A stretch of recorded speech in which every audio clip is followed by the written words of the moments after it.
Hello there, Pursuing Freedom friends. Thanks as always for tuning in today. I love and appreciate you all for being here. And I have an exciting interview today. And I know that I just keep throwing you guys for a loop because the introduction to the podcast says that I interview top producing real estate agents around the country and let's say global now that we've had a few Canadians and English folk. But anyways, today I've got Janine Valentine and she is in Colorado. She is the owner of Key TC Services, which she calls a transaction concierge company, not transaction coordinator. And we're going to dig into why she says that. And the reason I have her on the show today is that one of the common themes that I have seen with most top producing agents that we have had on the show and that I've had the opportunity to meet throughout my career have understood the power of leveraging and offloading tasks that are not part of your natural born gifts. And pursuing freedom is all about the idea that you can have both time and financial freedom and that you can have an awesome business, but more importantly, an awesome life. And what I love about Janine is that her tagline is your key to more. And what she means by that is that it's your key to more business if you're looking for more business, or more life if you need more life. Because frankly, what I see a lot of in our industry is folks that achieve some level of success, and then because they have had rough periods or slow months in the past, they're so grateful to be busy and they feel so lucky that they just tell themselves that they can't afford to get help because a slow month might be ahead in the future. And so they just suck it up and they suffer through success and they do what I call surviving success. And the 24/7 compromising your health, your relationships, your fun, that's no way to live. That's not freedom. That's not why we all became self-employed to begin with. And so Janine has an awesome story about all the individuals that she's had an opportunity to help achieve more business, more life, more of everything. And I can't wait for her to share that with you in the hopes of inspiring you to think about hiring Janine or a TC in your area in order to help you achieve more, which is what this is all about. So with no further ado, that was a long introduction because I'm really excited. Janine, go ahead and tell us your story here a little bit about how you ended up in this business and some of the examples of folks that you've been able to help along your journey. I can't wait for you to inspire our listeners today. Hi, thank you. Yeah, so I started this business a couple of years ago. I have a background in doing a lot of different things that are just really detail oriented. I was an event planner. As an entrepreneur, I had my own business doing that. And then I worked for an author who was transitioning to self-publishing, and I became her proofreader and did a lot of other administrative things for her. Then I went into insurance for a while. I worked in a tax office for a while. Common thread there is just that being super detail oriented, high administrative, high level of service. I'm kind of a unique blend. I actually had a managing broker say this to me once, that most people with my skill set don't have my personality. So it's usually typically a very introverted person that does this type of detail work, but I also happen to really love being around people. So it's been kind of a natural movement forward for me to make this into a high service, not just a functioning service. It's a very customer service oriented towards my clients as well. But I had not heard of a transaction coordinator before. In my buying and selling of my personal homes, I did not have one. And I heard about it from a friend and asked a few questions and just immediately knew that that was meant for me, that it ticked all the boxes. I wanted to be an entrepreneur again. I wanted to work from home, and I wanted to use all of those skill sets and be in charge of my own capacity. So 6 weeks later, I did a bunch of research during that time, and then I started my own business. And it took a few months to then, take every class I could get my hands on, talk to people in the industry, learn what I was doing, and sign my first couple of clients. And just been going from there. So I love that you refer to yourself as a concierge and as opposed to a transaction coordinator, because I think that speaks to the level of service that you give, number one, but also the variety of service I assume that means, right? And what I've been really blown away by over the course of the first year of doing this podcast is just how different the folks are that we've had on the show, both in personality, lifestyle, family, or no family, married or not married, every walk of life, every background, every level of education. And it seems to me that just about anyone can succeed in real estate if they decide they're going to and they are willing to do the work. But the most awesome success stories I've seen are the folks that have sort of found their authenticity, meaning that they figured out what their gifts are. They figured out what kind of people they want to work with, and they go out there and they find their tribe, and they know what they need to do more of, and they know what they need to do less of. So talk to me a little bit about the variety that you've seen, because you're serving agents and much as I do as a lender, and you've probably seen that. You've probably seen that there is a lot of different types of people, and the needs that you're serving are different, right? Yes, absolutely. I have some brokers who are brand new, who hire me because they're brand new and they just want that extra set of eyes on everything they're doing, and someone who's readily available for them to call for assistance, instead of having to bug their managing broker all the time or whatever. And I have really, really busy agents who just are looking for some more personal life, and just need a calmness, a sense of organization, of knowing that they're on top of things. I have an agent who has a couple of agents actually who have young children at home, and they're like, they love what they do. But one guy even left his corporate work because he wasn't spending enough time with his children. So he's like, I know I could explode my business, but that's not my goal. He wants to spend time with his kids. So that frees up that time. But I see a lot of differences in terms of, one of my agents is she has her law degree, and so she's much more focused on the legality and the verbiage of everything and having everything documented in writing, and so it's really important that I follow up phone calls with emails to document that for her. There are some agents that just have a preference in terms of how much they want to offer to their clients, in terms of a lot of them will put them more in touch with me so that I'm talking them through certain documents and walking them through how to electronically sign, or what the title commitment, what we're looking at on there, and that sort of thing. So also preferences in terms of, they vary vastly. You'd be surprised. On some people want closing booked as soon as we go under contract. Others want to wait till we're through inspection resolution. Some want to wait till we're a week out from closing before we book it. And so those little things really start to matter. I get things on their calendars for them, and just some extra stuff that I do that isn't necessarily typical. So a little bit more personal assistant combined with transaction. Absolutely. Okay. Mm-hmm. Yeah. So we're listening, and I have a series of questions I ask as I bring in a new broker on what their preferences are and where they struggle and where they're strong. And real estate agents operate 90% of the time out of their cars. And that's kind of where I picked up on this, was they're coming back at home at night, they're exhausted, and they're trying to do the paperwork, and they're too tired to be really focused and efficient. And that isn't how they should be spending that time. But when they're in their cars, it's really hard to really look at a document and to forward things. So it's just so much easier if they have someone else to hand that off to. So let me ask you about your level of communication with clients, because I know that this is a really big sticking point, and a huge fear that a lot of agents have is that they don't want anyone else talking to their clients but themselves. And the issue that I find with that is that at the end of the day, there's only so many hours in the day, and there comes a point in your career where if you want to have more business, you cannot add more hours in the day.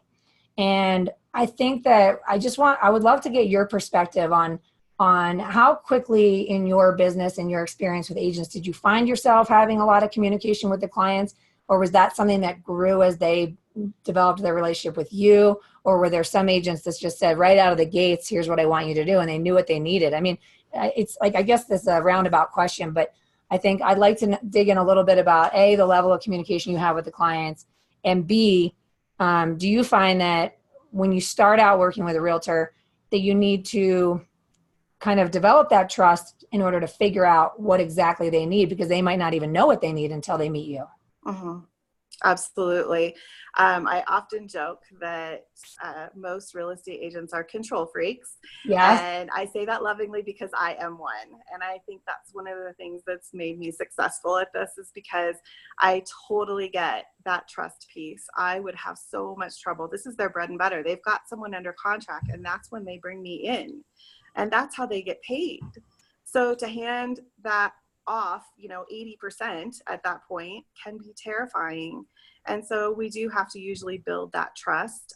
Most of my business comes from referrals at this point. And so I'm finding I have to spend less time building that trust because they already trust the person that referred and they've heard firsthand. But I'm just really sensitive to that. So we spend a lot of time on the phone beforehand, kind of going over. I've learned some of the things to ask with, and usually they're like, oh, I never thought about that. I don't know if I want to do that or how I feel about that. So we'll test it. Like, what do most of your brokers do? Let's try it this way and talk about it next week and see how you're feeling. So we just kind of keep tweaking things for our first 2 or 3 transactions. I do a weekly email to my brokers with a summary, and then I follow up with a call the next day. So we have a weekly check-in call that's in addition to just whenever you need me, you text or call. So that's how I keep the communication really high with my clients, with the real estate agents, so that they're not being left out of the loop. I hear from them sometimes that in the past they've had a TC where things were happening and they weren't aware that something had been done, and it made them look foolish in front of their clients because they didn't know that, the appraisal came back. And so I guarantee that will never happen. They're copied on everything. But as far as access directly to their clients, one, I have zero desire to ever be a real estate agent. It's not I would hate that piece of the job. I stay in my lane. So I'm zero threat there. But it does vary. I have clients that don't, it's not that they're opposed, but they prefer to be the one to call their clients. If I need to, I will. But I just kind of as needed. What I find happens most often is that the clients call me. And that's how that happens usually, is they just call me with a question when their broker is not available. And that's what we want them to do. Yeah. And so it's that way. It's like, oh, my broker this happened. She was actually at the theater and could not take a call. And, the client had received an amend that they didn't understand, but we had a deadline to sign that. And it needed to be explained before my client would be out of the theater. And I'm so glad that they reached out to me and I was able to explain and walk them through it, and we got it signed. And that would have been a problem if they didn't have a TC. So just some of those types of things. Usually it's just quick questions. It's often clients that are really organized and planners that are the ones that are most involved with me, because they kind of get ahead of the process. Sure. So they want to know, who's the sewer company and how do I transfer it? And I have to explain, title's going to do that for you. Right. So it's just things like that. So talk to me a little bit. I'm sure that the folks that are listening might have a question about availability. And, we're talking about the idea of a transaction concierge or coordinator helping to give you back some time. And I'm sure that folks might wonder, well, if the idea here is for folks, for the agents to have more time, are you available on the weekends? Do you have off time? Do you have set times? Or do you just kind of roll like an agent where you're on all the time? You know what I mean? I roll just like an agent. That's who I support. I need to work like them when they work, when it's needed. So it's very rare that there are things that come up in my life where I'm like, I'm absolutely not going to be available on this day. And I will make sure and let my agents know if that's the case. But for the most part, I work 7 days a week, the hours that you would expect. I probably am not answering my phone after 9 or 10 at night, but I'm an early riser. Some of my brokers call me as early as 6:30 or 7 because I've given them permission. They know I'm up, and I don't turn my ringer on if I'm not, awake. So they're not waking me up. But I get a lot of downtime still. Usually it's email and text and, not phone calls. And I try to take Sundays off. Sometimes I get both Saturdays and Sundays off, but a lot of times that's when we go under contract and things need to be at least set up over the weekend. So, sure. Yeah. Okay, so let's talk about organization, because I know that some agents are highly organized, and like we've already talked about, that there is a lot of variety of people that find success in real estate. Personally, organization and details is not really my forte, and I always joke that I was a one-man band for the first 8 years in the business, and I will never forget the year that my business kind of took off, which was probably year 5 or something like that. Maybe, yeah, year 5. And the 5 years previously, it was a disaster. But when it finally took off, what I noticed was I was miserable. I mean, I closed 80 transactions. I didn't have any help, and I was miserable. So miserable, I almost quit the business. And what I talk to a lot of agents about is this idea that when your business grows and you experience high levels of volume, you have to do more of everything.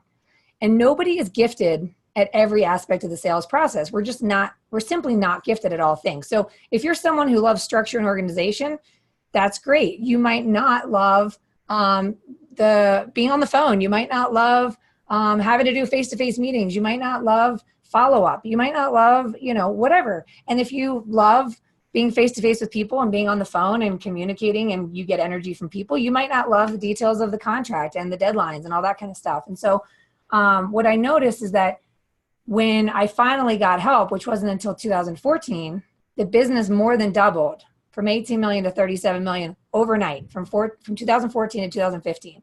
And so I'm a huge proponent of helping people push through the fear of getting help and offloading what you're not gifted at. So let's talk a little bit about the nitty gritty. Like, what is the bare bones services that you pretty much cover on all transactions to alleviate the agents from having to come home at 10 o'clock at night and write up contracts or do details and all that kind of stuff? I mean, what is the extent of your involvement on the organization piece?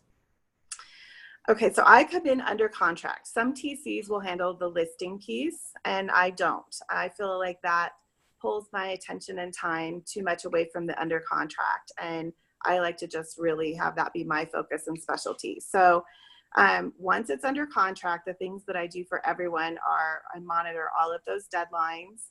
I make sure that the client knows, when things that they're involved in are due. And I introduce myself to everybody involved, the lender, the title company, the co-op agent, and our buyer or seller.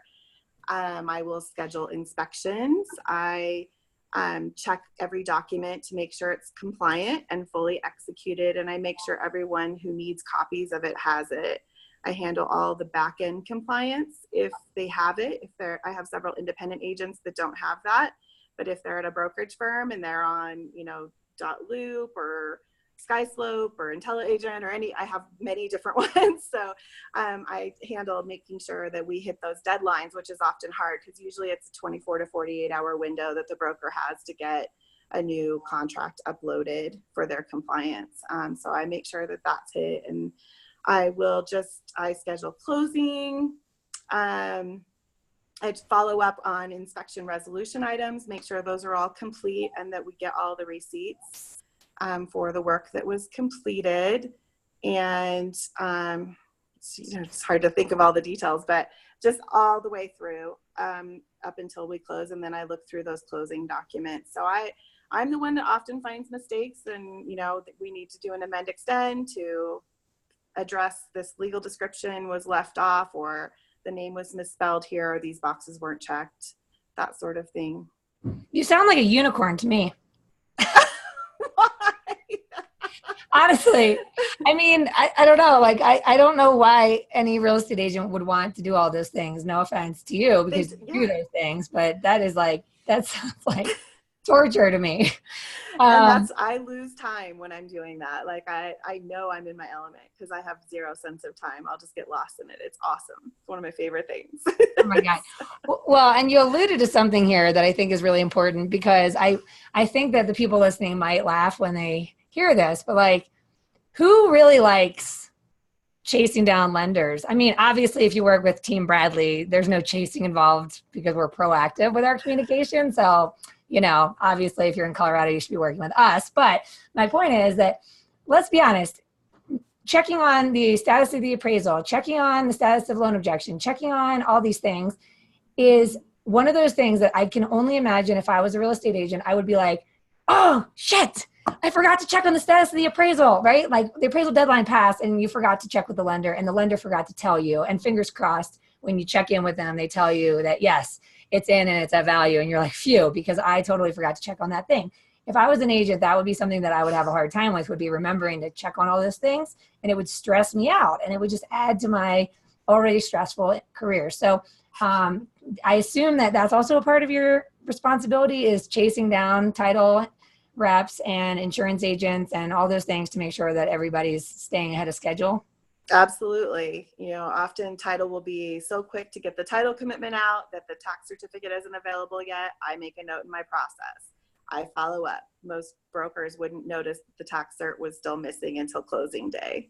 So it's just little details like that. Absolutely. Following up with the lenders and, even sometimes helping clutch and find someone at the last minute too. We've had to switch lenders a week before closing because of different circumstances, or I've got one right now where we just realized we need a perk test and we're a week out from closing. So I'm clutching and calling around and trying to find people to help with circumstances like that, where it's too time consuming but it's urgent, so Sure. It can't wait. Mm-hmm.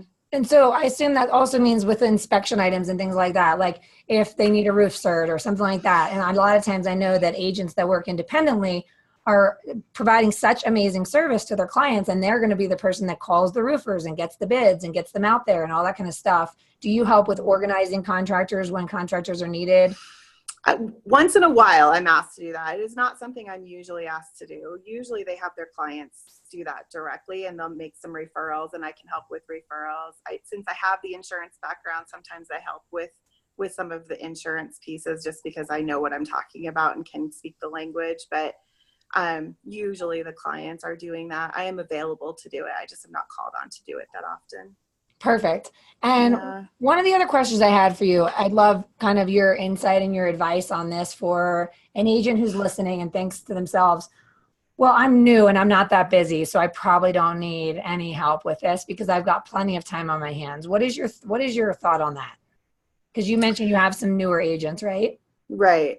I have some mixed thoughts on that. It kind of depends a little bit on the agent. I would want to have more of a conversation with them, but I do feel like agents should know and understand the process. If they're brand new, I think it's important, if they're going to work with a TC, that it be someone who will not do it all behind closed doors so that they can be exposed to and walk through how these things are being done, so that they're not in the dark if they had to do it on their own, if that person wasn't available. So, but I would say that when you're new, that's when you really need to be putting a lot of time in to lead generation, to marketing yourself, to getting out there, shaking a lot of hands and going to a lot of events and that sort of thing. And if you I know that it's maybe only one transaction at a time, but it's such a small piece of money. I mean, I'm not paid percentage, I'm paid a flat rate. I'm on the higher end because I do a little bit more. So I charge $450, but there's TCs out there who charge $350, $400. So given the percentage of commission, it's a small thing to pay to free up this much time. There was a study done that it saves, 15 to 20 hours per transaction for a broker. And those are, in little minutes here, minutes there. It's not usually in big chunks of time, but that is a lot of time over the course of a 4 to 6 week period while you're managing your one transaction, that if you could use those 20 hours, bet you could get a lot higher return on investment than the $450, Right. So, yeah. Well, and you're touching upon something really important, which is the fact that when you're growing your business, that is your primary job. And the thing is that your number one priority is to generate the business. Your second priority is to serve that business. And I see too many folks that they get a lead, they get a contract, and then it's almost like they hide behind the contract. They become obsessed about making sure this one transaction goes perfect, and they pour all their energy into the present moment, when in reality, they should be thinking 90 days ahead, and they should still be doing the lead generation. Whatever activities you did to arrive at that first transaction or the next one after that or the next one after that, that activity needs to remain consistent all the time. That should be number one every single day. The number one priority should be thinking about how you're growing your business not how you're going to nurture it necessarily. I mean, nurturing it is obviously an important part of it, but first and foremost, you need to have something to nurture. So I think that's a really important piece, that if you are newer and you're listening to this and you're thinking, well, I don't need that yet, I'm going to wait until I'm really busy. My advice to you would be, don't wait. Start paying close attention to your energy level throughout the day and throughout the week, because there's a great book called Free to Focus. And I've talked about this with some of my coaching clients and some of my friends, but basically it talks about how with everything that you do in a day, whether both professionally and personally, you should look through your to-do list from the last several weeks or months and categorize all the activities in 4 different categories. So the desire zone is things that you're passionate about and proficient at. So you enjoy it and you're good at it. It moves the needle. The disinterest zone are things that you're good at, but you don't necessarily enjoy, which could be, for example, monitoring dates and deadlines. You might be very capable of doing that. I'm sure we all are, let's be real. But if you don't enjoy it, then it's not necessarily going to help you grow your business. And then the distraction zone is things that you enjoy, but doesn't necessarily move the needle. So maybe that might be spending time on social media. It can be fun, but it's not growing your business. And then the drudgery zone are things that you don't enjoy and you're not good at. So not passionate, not proficient. And basically, as you categorize all the activities, you'll see that whether you're closing 1 transaction a month right now or you're closing 10 transactions a month, we all have certain activities that fall in those zones. And if you go from 1 closings to 10 closings, you're going to be doing more of the disinterest, distraction, and drudgery. And what ends up happening is your energy levels come down, your productivity level comes down, your efficiency comes down, and the next thing you know, you're back down to 1 closing and you're feeding the fear that you can't justify having help. The reality is that if you could spend 70% of your time in the desire zone, you won't have the ups and downs. Your business will always stay stable and or growing to whatever level you desire. You're capable of it. You just need to get clear on what your strengths are, what your gifts are, what you enjoy, what you're good at, and then figure out how to automate, delegate, and eliminate the rest.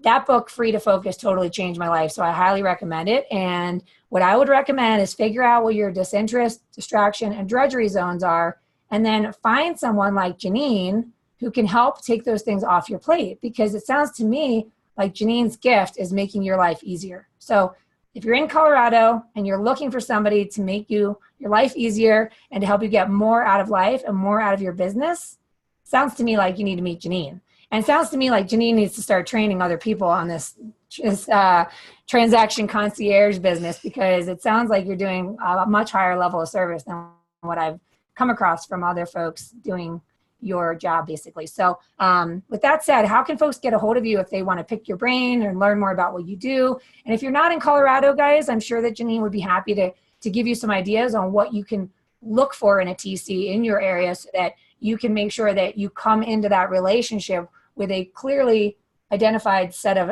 actions that you would like to delegate, automate, or eliminate, and then get that person to help you, and you guys can have a better opportunity for making a good union. So how can folks get a hold of you, Janine? Thanks. That was so well said about how to organize your time. I love that. Thank you. You can reach me at Janine at KeyTC Services. That's KEYTC Services plural.com for my email. I have a website, keytcservices.com. You can go check that out.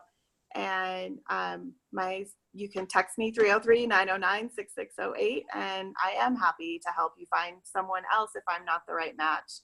And just some good questions to ask, and some things that you should expect. I think we should raise the bar on what you're expecting from TCs. All right, awesome. Well, I Thank really you appreciate so much. you being on. Thank you, Janine. I really appreciate you being on the show and kind of sharing a little bit more about what you bring to the industry and how you can help folks get more out of their life and their business. And to the listeners, if I can give you one takeaway, if you're sitting here listening, you have this inclination like, I wish I could have that, but I can't. Just reverse that sentence and say, but I can. I wish I could have this, and I can, okay? Because you can have whatever you want in this business and this life. And the beauty of the real estate industry is that it gives us amazing opportunity. If you choose to design your life and your business the way that you like, this business can be a vehicle to support that. It does not have to take away from it. And I would encourage you to figure out what's in your desire zone and then look for someone like Janine in your marketplace to be a stepping stone to getting more out of life and more out of your business. As always, I love and appreciate you. Thanks for tuning in today. And please, if you get a chance, subscribe, leave a review on YouTube or iTunes, because it helps us continue to attract great guests like this and help other folks find this content. So appreciate you. Have an awesome day.